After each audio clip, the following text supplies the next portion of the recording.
So let's look at some practical approach to removing missing values or dealing with missing values. So there's, as I said before, in the previous talk, there's two problems here. One is we need to find missing values, and the other is we need to figure out how we're going to treat them. So the first problem is how do we find them? And it turns out in the auto price data set, the creators of that data set were nice to us in a sense that they always used a question mark, just a character question mark, the ASCII character for question mark, to mark a missing value. So I can go through the entire data set with this code and use any, so the any method, and this is a logical. So you see I put it inside round brackets here to create a logical for that object, okay.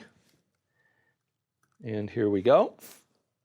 And it makes a nice table for me here. And if there's any missing values, any question marks in any of these columns, so you see normalized losses has true, number of doors is true, bore, stroke, horsepower, peak RPM, and price, which is our label. So that's a very important column, all have missing values. And let's have a look at the types of those columns. So remember, normalized losses was one of the first column that had missing values, and it's an object, which means it's basically a string. And then similar with number of doors is an object, and bore, stroke, peak RPM, price are all objects. Now that's curious because those should all be floating point numbers like, say, compression ratio. But the problem is because of the missing values, they have been coerced to a character string. So we're going to have to keep that in mind as we do this treatment, that we're going to actually have to fix the type of some of those columns. So a little more sophisticated look here at the missing values. We're going to create a count. We're just going to go through each of those columns, and we're going to build a table with the count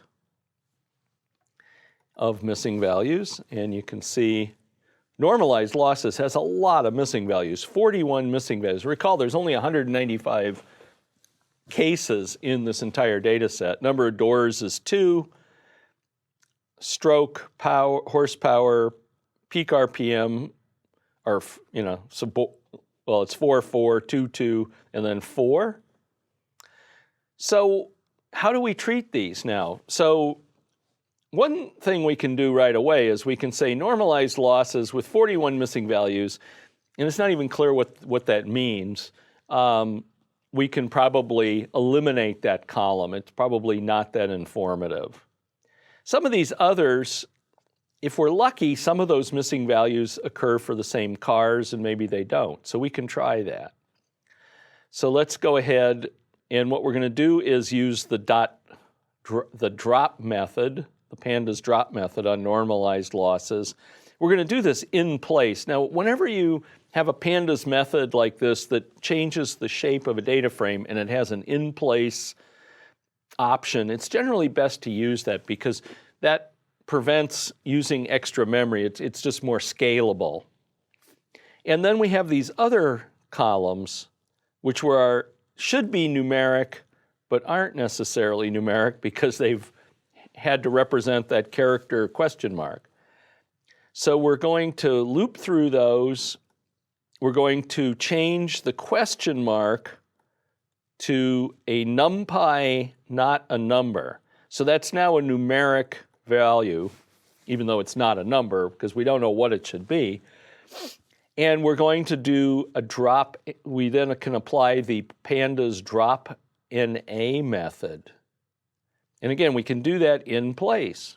And then we'll just print the shape and see what we end up with.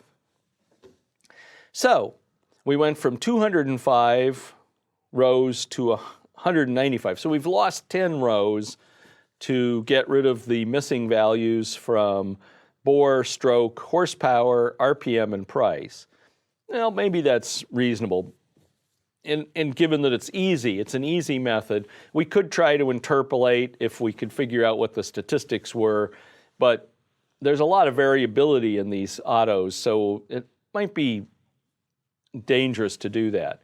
And we've gone to 25 columns because we've removed normalized losses.